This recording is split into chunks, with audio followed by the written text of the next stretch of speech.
चलिए यहाँ पर आपका पहला प्रश्न है कि पानी पीकर जात पूछना का अर्थ क्या होता है। पानी पीकर जात पूछना का अर्थ क्या होता है। चलिए यहाँ पर सभी लोग आ चुके हैं लगभग। चलिए पानी पीकर जात पूछना मतलब होता है, ऑप्शन आपका यहाँ पर सी हो जाएगा, आपका काम निकलने के बाद सोचना। ठीक है, काम निकलने के बाद सोचना। ऑप्शन राइट आपका यहाँ पर सी सही हो जाएगा। ठीक है, सी नंबर आपका सही हो जाएगा। अगले प्रश्न की ओर बढ़ते हैं। प्रश्न आपसे अगला पूछा है कि वाक्यों का वर्गीकरण मुख्यतः कितने प्रकार से होता है।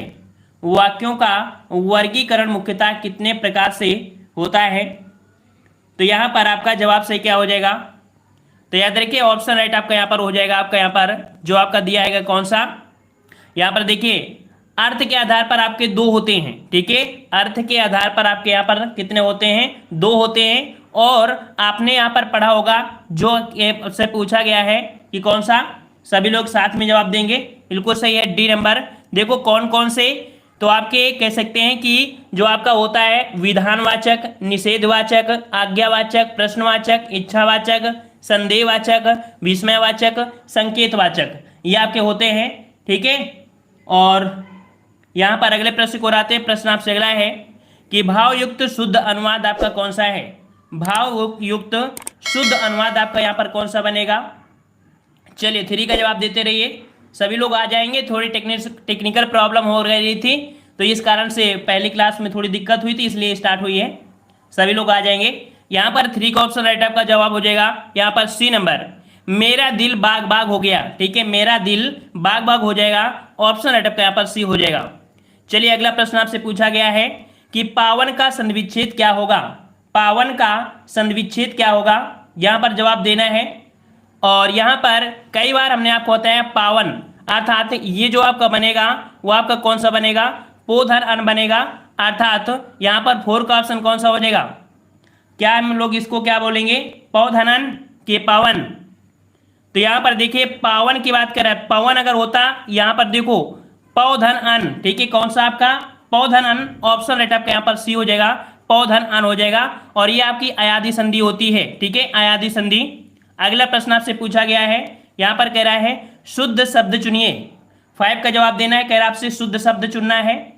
और यहाँ पर आप देख सकते हैं शुद्ध आपका कौन दिया है, गंगा जल, बेबुनियाद, बड़ा सा। याद रखिएगा यहाँ पर 5 का ऑप्शन जो आपका सी है, बड़ा सा। ठीक है, बड़ा सा शब्द जो आपका है ये यहाँ पर कह सकते हैं आपका त्रुटि है। यहाँ पर माफ करिए, यहाँ पर शुद्ध है, क्योंकि गंगा जल बेबुनियाद चौपाया में जो शब्द ये लगा करता है डैश, वो इसी में लगता है। ठीक है, ये इसी में लगता है। तो ऑप्शन आपका यहाँ पर सी सही हो जाएगा। अगला प्रश्न आपसे यहाँ पर पूछा गया है, कह रहा आपसे यहाँ पर कि निम्नलिखित में से किस वाक्य में आकर्मक क्रिया है। किस वाक्य में आकर्मक क्रिया है आपसे पूछा गया है। चलिए 6 नंबर, यहाँ पर आपका जवाब हो जाएगा ऑप्शन राइट आपका आकर्मक क्रिया, पानी बरस रहा है। पानी बरस रहा है, यहाँ पर आपका जिसका जवाब ए आ रहा है बिल्कुल सही है, पानी बरस रहा है, ये आपका बिल्कुल सही हो जाएगा। ठीक है, चलिए अगला प्रश्न है कि मुझे किस प्रकार का सर्वनाम है। मुझे किस प्रकार का सर्वनाम है। तो यहाँ पर जवाब आने शुरू हो गए हैं और जवाब सभी के आ रहे हैं। यहाँ पर ऑप्शन राइट आपका 7 का हो जाएगा ये नंबर। मुझे शब्द जो आपका है ये आपका उत्तम पुरुष है। क्या है आपका, ये उत्तम पुरुष है, याद रखिएगा। ठीक है, और इसके बाद नेक्स्ट प्रश्न को आते हैं। प्रश्न आपसे कह रहा है कि अर्थ के आधार पर शब्द के कितने भेद होते हैं। अर्थ के आधार पर शब्द के कितने भेद होते हैं। ऐसे क्वेश्चन आपको बहुत एग्जामों में डाउट करते हैं। यहाँ पर आपका जवाब सही क्या बनेगा, तो 8 का ऑप्शन राइट सही जवाब हो जाएगा। यहाँ पर बी नंबर आपके 4 प्रकार के होते हैं।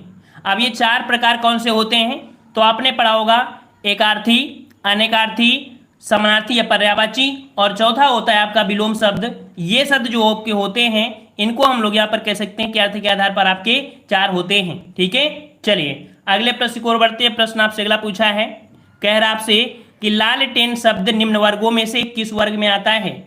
लालटेन जो आपका आता है ये किस वर्ग में आता है। चलिए जवाब सभी के आ रहे हैं और 9 का ऑप्शन राइट आपका जवाब यहाँ पर डी हो जाएगा। ये आपका विदेशा शब्द है। कैसा है, तो ये आपका विदेशा शब्द है। जैसे कि आपने यहाँ पर लालटेन पूछा है, लालटेन ये आपका विदेशा शब्द आपका है, क्या बोलेंगे, 10 का सी बोलें, देशज या विदेशज। कुछ बच्चों के यहाँ पर कॉपी आ रहे हैं, मतलब हमने बोल दिया यहाँ पर विदेशज तो विदेशज, यहाँ पर सी होगा देशज। 9 का ऑप्शन डी, यहाँ पर माफ करिए लालटेन, जैसे लालटेन ये आपका देशज में होगा। जैसे क्या होता है लालटेन, बोतल, तारपीन, यहाँ पर तो आपका कैसा हो जाएगा, आपका यहाँ पर देशज हो जाएगा। क्लियर कर दीजिए एक बार सभी लोग। 9 का डी यहाँ पर विदेशज होगा, जैसे लालटेन होता है ये तो आपका कह सकते हैं विदेशज होगा, ठीक है, विदेशज होगा इसका। चलिए अगला प्रश्न आपका है, यशोदा में प्रयुक्त संधि का नाम बताइए। यशोदा में प्रयुक्त संधि का नाम क्या होगा? तो यहां पर आपका जवाब सही हो जाएगा 10 का ऑप्शन आपका सी। यहां पर याद रखिए, यहां पर आपका विसर्ग संधि हो जाएगा डी। हाँ वहां पर हमने सही कर दिया, वहां पर डी होगा उसका। 9 का ऑप्शन आपका डी ही होगा, विदेशज ही होगा, ठीक है। चलिए 10 नंबर, थोड़ा सा क्या है ना कि टेक्निकल दिक्कत हो गई थी तो थोड़ा माइंड डिस्टर्ब हो गया हमारा, ठीक है। चलिए 10 नंबर आपका क्या है, कह रहा है यशोदा, और यशोदा में आपका विसर्ग संधि होगा। बनेगा क्या आपका, तो ये बनेगा आपका यशाधन, आप कह सकते हैं कि आपका द बनेगा। हमने आपको बताया था कि जो ओ की मात्रा होती है, ओ की मात्रा को यहाँ पर कह सकते हैं कि हटाएंगे और विसर्ग लगा देंगे तो आपका विसर्ग बन जाएगा, ठीक है। चलिए अगला प्रश्न आपका है कि कुर्सी पर मास्टर जी बैठे हैं। कुर्सी पर मास्टर जी बैठे हैं, इस वाक्य में कुर्सी शब्द किस कारक में है? चलिए यहाँ पर बिल्कुल फास्ट कराएंगे, अब थोड़ा सा फास्ट कराएंगे, रिलैक्स होने दीजिएगा हमें, थोड़ा सा टेक्निकल दिक्कत हो गई थी इस कारण से। तो यहाँ पर 11 का ऑप्शन क्या हो जाएगा, तो यहाँ पर ऑप्शन राइट आपका देखो, कुर्सी पर मास्टर जी बैठे हैं, तो यहाँ पर कुर्सी शब्द कह सकते हैं पर के साथ लगाएंगे तो अधिकरण कारक हो जाएगा, यहाँ पर डी हो जाएगा। चलिए अगला प्रश्न आपका है कि बहुब्रीहि समास का कौन सा है? बहुब्रीहि समास का उदाहरण आपका कौन सा बनेगा? तो 12 का ऑप्शन राइट, सभी का जवाब बिल्कुल सही है। यहाँ पर बहुब्रीहि आपका दिया पंचवटी, करोड़पति, चतुर्भुज और आपका चरण कमल। सही जवाब हो जाएगा ऑप्शन आपका सी हो जाएगा, चतुर्भुज आपका यहाँ पर बहुब्रीहि समास हो जाएगा। चतुर्भुजा अर्थात जिसकी 4 भुजाएं होती हैं, हम विष्णु भगवान को कहते हैं। चलिए अगला प्रश्न आपसे दिया है, तिलक किस प्रकार का शब्द है? तिलक किस प्रकार का शब्द है? यहाँ पर सही क्या हो जाएगा, तो यहाँ पर आपका यहाँ पर 13 का ऑप्शन आपका फर्स्ट हो जाएगा। याद रखिए तिलक आपका कैसा है, यह आपका तत्सम शब्द है, ठीक है, तिलक कैसा है, तत्सम शब्द है, याद रखिएगा। अगला प्रश्न आपका है, अंडे का शहजादा। अंडे का शहजादा किसे बोलते हैं? चलिए यहाँ पर 14 का जवाब क्या हो जाएगा, तो ऑप्शन राइट आपका यहाँ पर जवाब हो जाएगा आपका यहाँ पर डी नंबर, अनुभवहीन व्यक्ति। क्या हो जाएगा यहाँ पर 14 का ऑप्शन डी, अंडे का शहजादा अनुभवहीन व्यक्ति, मतलब जिसको अनुभव नहीं होता है, उसको जिस हिसाब से करो उस हिसाब से ढल जाता है, ठीक है। चलिए अगला प्रश्न है कि प्रत्युन्मति, इस शब्द का अर्थ क्या होता है? कई बार हमने आपको बताया भी है। प्रत्युन्मति जो आपका अर्थ होता है यह आपका हो जाएगा ऑप्शन राइट आपका यहाँ पर डी, जो तत्काल सोचकर उत्तर दे उसे हम ये शब्द का प्रयोग करते हैं। ऑप्शन राइट आपका यहाँ पर डी हो जाएगा, बिल्कुल सही जवाब है। चलिए हड़ौती बोली है, हड़ौती बोली जो आपकी है कहाँ की है? तो हमने आपको पिछले वीडियो में बताया था, हड़ौती बोली जो आपकी है वो आपकी कहाँ की है? यह आपकी पूर्वी राजस्थान की है, बिल्कुल सही जवाब है। 16 का ऑप्शन आपका बी हो जाएगा, ये पूर्वी राजस्थान की आपकी बोली है। इसमें से कह सकते हैं ढूंढाही या हड़ौती, या इसे जयपुरी के नाम से जानते हैं। 3 नाम होते हैं, कौन कौन से?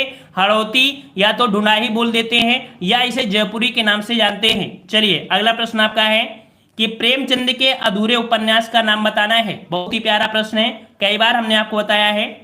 चलिए प्रेमचंद के अधूरे उपन्यास आपके कौन से हो जाएंगे? तो याद रखिए ऑप्शन राइट आपका बिल्कुल सही जवाब आ रहा है सभी का, सी हो जाएगा मंगलसूत्र, ठीक है। मंगलसूत्र प्रेमचंद का अधूरा उपन्यास है। इसके बाद भी देखे जाए तो कई इनके उपन्यास, जैसे कि आपके प्रसिद्ध उपन्यास होते हैं सेवा सदन, प्रेमचंद, रंगभूमि, या आपके कई होते हैं। चलिए अगला प्रश्न है, शुद्ध वाक्य चुनना है, और चुनना क्या है? विराम चिन्ह के अकॉर्डिंग आपको देखना है, विराम चिन्ह के अकॉर्डिंग। यहां पर देखते हैं शुद्ध वाक्य आपका कौन सा है कि आप शायद लिखा है, शायद है, और शायद के साथ आपका प्रश्नवाचक होता है। तो जिसका जवाब यहाँ पर डी आ रहा है बिल्कुल सही होगा, आप शायद पटना के रहने वाले हैं। यहाँ पर जवाब देखिए क्या मत लगाइए, यहाँ पर देखिए प्रश्नवाचक को सही करना है, ऑप्शन आपका डी हो जाएगा प्रश्नवाचक वाले में, ठीक है। चलिए अगला है, अघोष वर्ण कौन सा है? चलिए बहुत सही जवाब सभी के आने शुरू हो गए हैं, और यहाँ पर 19 का जवाब क्या हो जाएगा? तो अघोष वर्ण क्या होते हैं? जिन ध्वनियों के उच्चारण में स्वर जो तंत्रियां होती है ना, वो कंपन, अगर बात करें कंपन अगर कम होता है या कंपन कह सकते हैं बिल्कुल गुणांत मात्र के, तो उन्हें कहते हैं। यहां पर आपका जो जवाब डी है ये आपका सही हो जाएगा स नंबर। ठीक है, स जो आपका है यहां पर आपका ये आपका कह सकते हैं आघोष वर्ड हो जाएगा। मतलब हर वर्ग का पहला और दूसरा वर्ड जो होता है वो आपका आघोष कहलाता है। ठीक है, चलिए अगला प्रश्न आपसे पूछा है कि एक ही समय में वर्तमान शब्द के लिए क्या बोलते हैं? तो 20 का जवाब हो जाएगा ऑप्शन राइट आपका यहाँ पर सी। इसे हम लोग समसामयिक बोलते हैं। क्या बोलते हैं? इसे समसामयिक बोलते हैं। बिल्कुल सही है। अगला प्रश्न है पार्थिव किसे बोलते हैं? पार्थिव किसे बोलते हैं? तो यहाँ पर पार्थिव बिल्कुल जवाब आने शुरू हो गए हैं और सही जवाब आ रहा है आपका 21 का ऑप्शन। आपका पार्थिव का मतलब होता है जिसका संबंध पृथ्वी से हो। ठीक है, ऑप्शन आपका यहाँ पर डी हो जाएगा। जिसका संबंध पृथ्वी से होता है उसे हम लोग पार्थिव कहते हैं। ऑप्शन आपका डी सही हो जाएगा। चलिए अगले प्रश्न को आते हैं। प्रश्न आपसे अगला पूछा है उद्धत का विलोम शब्द बताइए। उद्धत का विलोम क्या हो जाएगा यहाँ पर? और आपका जवाब यहाँ पर उद्धत का विलोम होता है विनीत। याद रखिएगा, ऑप्शन आपका बी हो जाएगा। उद्धत का विलोम विनीत होता है। जबकि बात करें उत्तम, ठीक है, उत्तम की बात करें तो उत्तम का अधम होता है। ठीक है, उत्तम अधम, और वहीं पर कोमल का कठोर होता है। ठीक है, कोमल का कठोर होता है। चलिए अगला है कि घर का पर्यायवाची। चलिए जवाब सभी क्या आ रहे हैं यहाँ पर? घर का पर्यायवाची क्या हो जाएगा? चलिए 23 को ऑप्शन राइट आपका। घर का पर्यायवाची आपका गे हो जाएगा, जिसका जवाब यहाँ पर आपका डी आ रहा है। बिल्कुल सही हो जाएगा, गे शब्द बनेगा, याद रखिएगा। ठीक है, यहाँ पर ऑप्शन राइट आपका 23 का क्या हो जाएगा? डी हो जाएगा। घर, सदन, भवन, मंदिर, धाम, निकेतन, ये ढेर सारे आपके होते हैं। ठीक है, अगला प्रश्न आपका है विपरार्थक शब्द चुनिए। यहाँ पर शोषक का यहाँ पर विपरीत बताना है। चलिए सभी के जवाब आ रहे हैं। शोषक का विलोम क्या होता है? तो याद रखिए शोषक का विलोम पोषक होता है। बिल्कुल सही है, ऑप्शन राइट आपका 24 का यहाँ पर बी हो जाएगा, पोषक हो जाएगा। चलिए अगला प्रश्न को आते हैं। प्रश्न आपसे अगला पूछा गया है कि कहावत शब्द में प्रयुक्त प्रत्यय कौन सा है? कहावत शब्द में प्रयुक्त प्रत्यय कौन सा है? चलिए यहाँ पर कहावत में कौन सा हो जाएगा? तो यहाँ पर 25 को ऑप्शन राइट आपका जवाब बिल्कुल सही है। ऑप्शन आपका यहाँ पर जो हो जाएगा वो आपका हो जाएगा आपका डी नंबर। इन्हें जो कहावत आवत शब्द आपका हो जाएगा। ठीक है, बिल्कुल सही है। अगला आपका यहाँ पर दिया गया है 26 से 30 प्रश्न, जो कि या रा लावा है। इनमें से यहाँ पर कह सकते हैं कि इनको एक दूसरे से क्रम में लगाना है, और ये प्रश्न आपको यहाँ पर हमेशा देखने को मिलते हैं। इन्हें आप आसानी से सॉल्व कर सकते हैं। बिल्कुल क्रम से आपको लगाना होता है कि या रा लावा कैसे कौन सा आपके यहाँ पर पूर्ति होगा। जैसे कि पहले को हम एक को हम सॉल्व कर दे रहे हैं। यहाँ पर जैसे आपका दिया है फोटो के साथ प्रतियोगी फोटोग्राफर, यहाँ पर ए वाला अगर भरा जाएगा ये क्रम आपका जो हो जाएगा रा वा या ला, इस क्रम में होगा। ठीक है, इस प्रकार से यहाँ पर आपका 27 का ये हो जाएगा। ठीक है, इसी प्रकार के क्वेश्चन आपके यहाँ पर मिलेंगे। 3-4 क्वेश्चन आपको यहाँ पर भरने होंगे, इनको हम आगे आपको निकाल रहे हैं। ठीक है, यहाँ पर आपका गद्यांश दिया है और गद्यांश भी देख सकते हैं कि आप आसानी से सॉल्व कर सकते हैं गद्यांश को भी। ठीक है, चलिए तो गद्यांश को स्किप करके हम लोग अपने यहाँ पर व्याकरण में आते हैं। चलिए यहाँ पर आपका आ चुका है, कह रहा आपसे कि चिंता की रेखाएं क्यों बढ़ती हैं? ये कोई बात नहीं, आगे पॉइंट आपका दिया है यहाँ पर 36 से आपके 38 प्रश्न। कह रहा आपसे प्रत्येक प्रश्न वाक्य में एक अधोरेखांकी शब्द है, उसके नीचे लिखे गए शब्दों में से 3 अशुद्ध रूप हैं, चौथे शुद्ध रूप में लिखे गए शब्द का चयन करना है। यहाँ पर देख सकते हैं कवित्री। कवित्री जो आपका होता है हर एक एग्जाम में पूछा भी जाता है, और 36 का ऑप्शन राइट आपका जवाब यहाँ पर आपका डी हो जाएगा। यहाँ पर कवित्री जो सही लिखा जाता है आपका डी नंबर आपका सही हो जाएगा। ठीक है, डी नंबर। चलिए अगला प्रश्न आपका है कि प्रधानमंत्री के भाषण की श्रुतलिपि उसने उसी समय ले ली, अर्थात श्रुतलिपि जो लिखेंगे वो किस प्रकार से सही लिखेंगे? चलिए बिल्कुल सही है, 37 का ऑप्शन राइट आपका यहाँ पर बी हो जाएगा। श्रुतलिपि जो आपका हो जाएगा वो आपका बी सही हो जाएगा। ठीक है, बी नंबर इस प्रकार से लिखा जाता है। अगला प्रश्न आपका है ठग्गू सेठ तो बहुत ही दुष्चरित्र हैं। दुष्चरित्र की बात करें तो किस प्रकार से लिखा जाएगा? चलिए सभी के जवाब आ रहे हैं यहाँ पर, और यहाँ पर 38 का ऑप्शन राइट। दुष्चरित्र जो लिखा जाता है वो आपका ऑप्शन जो फर्स्ट दिख रहा है बिल्कुल सही हो जाएगा। ठीक है, फर्स्ट नंबर आपका बिल्कुल सही हो जाएगा। दुष्चरित्र इस प्रकार से होता है। अगले प्रश्न को बढ़ते प्रश्न आपसे अगला पूछा है कि प्रश्न संख्या 39 और 40 में यहाँ पर दिया लोकोक्ति मोहरों का अर्थ बताना है। कह रहा है आपसे मुंह की खाना। मुंह की खाना मतलब क्या होता है? मुंह की खाना लोकोक्ति का अर्थ होता है हार जाना। बिल्कुल सही है। यहां पर ऑप्शन आपका यहां पर सी हो जाएगा, हार जाना हो जाता है। ठीक है। अगला प्रश्न आपका है डपोर शंख। डपोर शंख किसे बोलते हैं? और यहां पर जवाब आ रहे हैं, और डपोर शंख याद रखिएगा, डपोर शंख बोलते हैं ऑप्शन आपके यहां पर बी नंबर, बेसिर पैर की बातें करना। ठीक है, जिसकी बात समझ ही ना है क्या बात कह रहा है, उसे ही आपका हो जाएगा यहां पर डपोर शंख बोलते हैं। ठीक है, ये आपके हिंदी के प्रश्न हुए। यहाँ पर थोड़े से प्रश्न आप जीके के हैं तो उनको भी यहाँ पर सॉल्व कर सकते हैं। और कह सकते हैं अगली क्लासें जो आपकी होंगी, कह सकते हैं कल से, तो हम आपको एक एक हिंदी के टॉपिक भी कंप्लीट करा देंगे, जिससे आपकी पूरे हिंदी के टॉपिक का रिवीजन हो जाएगा। ठीक है, चलिए यहाँ पर आपका 41 नंबर दिया गया है कि अशोक किस राजवंश के राजा थे? अशोक किस राजवंश के राजा थे? यहाँ पर जवाब सही क्या हो जाएगा? तो याद रखिए ऑप्शन राइट आपका यहाँ पर हो जाएगा सी नंबर, मौर्य साम्राज्य के। ठीक है, कहाँ के थे? मौर्य साम्राज्य के विश्व प्रसिद्ध एवं कह सकते हैं शक्तिशाली राजाओं में इनकी गिनती हुआ करती थी। ठीक है, चलिए अगला प्रश्न आपका पूछा है कि जामा मस्जिद का निर्माण किसने किया था? जामा मस्जिद का निर्माण किसने किया था? यहाँ पर 42 का जवाब, और जवाब यहाँ पर आने शुरू हो गए हैं। बिल्कुल सही है, ऑप्शन राइट आपका यहाँ पर जामा मस्जिद का निर्माण जो आपके सम्राट कौन थे? शाहजहां। ठीक है, शाहजहां ने किया था। ऑप्शन आपका यहाँ पर बी सही हो जाएगा। ठीक है, पुराने दिल्ली में आपका स्थित है। और अगले प्रश्न की ओर बढ़ते हैं। प्रश्न आपसे अगला पूछा गया है कि मराठा साम्राज्य का दूसरा संस्थापक किसे माना जाता है? मराठा साम्राज्य का दूसरा संस्थापक किसे माना जाता है? चलिए यहाँ पर 43 का ऑप्शन राइट आपका क्या बनेगा? तो ऑप्शन राइट आपका यहाँ पर जवाब हो जाएगा आपका यहाँ पर सी नंबर, बाजीराव सेकंड को। याद रखिए कि जो बालाजी विश्वनाथ की मृत्यु के बाद उसका जो सुयोग पुत्र था पेशवा बाजीराव फर्स्ट। ठीक है, तो ऑप्शन आपका यहाँ पर सी सही हो जाएगा। अगले प्रश्न को आते हैं। प्रश्न आपसे अगला है, सीमांत गांधी किसे कहा जाता है?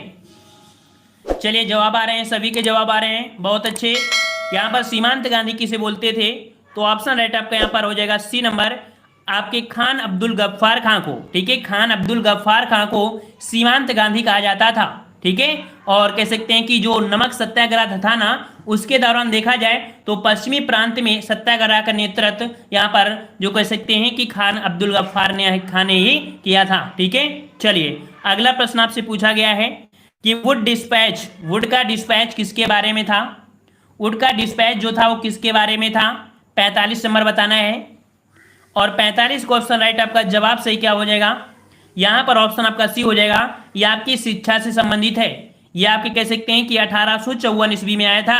1854 में शिक्षा संबंधित आपका था वुड डिस्पैच घोषणा पत्र। ठीक है, और इसे कह सकते हैं भारतीय शिक्षा का मैग्ना कार्टा भी कहा जाता है। भारतीय शिक्षा का मैग्ना कार्टा किसे कहते हैं? तो वुड का डिस्पैच को कहते हैं। चलिए अगला प्रश्न आपका है कि भारतीय संविधान में स्वतंत्रता, समानता और बंधुत्व के सिद्धांत जो लिए गए हैं, ये शब्द कहाँ से लिए गए हैं? जो आपके स्वतंत्रता, समानता, बंधुत्व शब्द जो आपके हैं भारतीय संविधान में, ये आपके कहाँ से लिए गए हैं? चलिए यहाँ पर ऑप्शन राइट आपका 46 का फर्स्ट हो जाएगा। ये आपके फ्रांस से लिए गए हैं। जिसके जवाब फर्स्ट आ रहा है बिल्कुल सही होगा। ये आपके फ्रांस के संविधान से लिए गए हैं, याद रखिएगा। ठीक है, और अगले प्रश्न को बढ़ते हैं। प्रश्न आपसे अगला पूछा है कि निम्नलिखित में से कौन से विषय संघ सूची के भाग हैं? संघ सूची के जो आपके भाग हैं यहाँ पर आपके कौन से हो जाएंगे? तो याद रखिए संघ के विषय में जो आपकी कह सकते हैं कि जो आपकी बना सकते हैं वो आपके ऑप्शन आपके यहाँ पर हो जाएगा ए नंबर, बैंकिंग। बैंकिंग जो आपका है ये संघ सूची के अंतर्गत आता है, याद रखिएगा। ठीक है, और अगले प्रश्न को बढ़ते, प्रश्न आपसे अगला पूछा गया है, कह रहा आपसे निम्नलिखित में से किस राज्य ने सर्वप्रथम पंचायत राज अपनाया था? पंचायती राज की बात किया है, और पंचायती राज बिल्कुल सही है। जवाब आने शुरू हो गए हैं, और यहाँ पर आप देख सकते हैं कि 48 का ऑप्शन राइट आपका जवाब यहाँ पर बी हो जाएगा, राजस्थान। याद रखिएगा कि आपका जो राजस्थान में आपकी सर्वप्रथम पंचायती राज को अपनाया गया था, और संविधान में पंचायती राज व्यवस्था को आर्टिकल 40 में बताया गया है। ठीक है, तो आपका यहाँ पर बी नंबर आपका हो जाएगा। अगला प्रश्न है कि राज्यसभा का सदस्य होने के लिए किसी भी व्यक्ति की उम्र कम से कम होनी चाहिए। चलिए 49 का जवाब देना है, और 49 का जवाब यहाँ पर सही क्या हो जाएगा? सही जवाब हो जाएगा ऑप्शन राइट आपका बी नंबर, आपके राज्यसभा की जो आपकी जो बनने के लिए उम्र होना चाहिए वो आपकी 30 वर्ष होनी चाहिए। अगर 30 वर्ष है तो आप राज्यसभा के सदस्य आप बन सकते हैं। ठीक है, बी नंबर आपका सही हो जाएगा।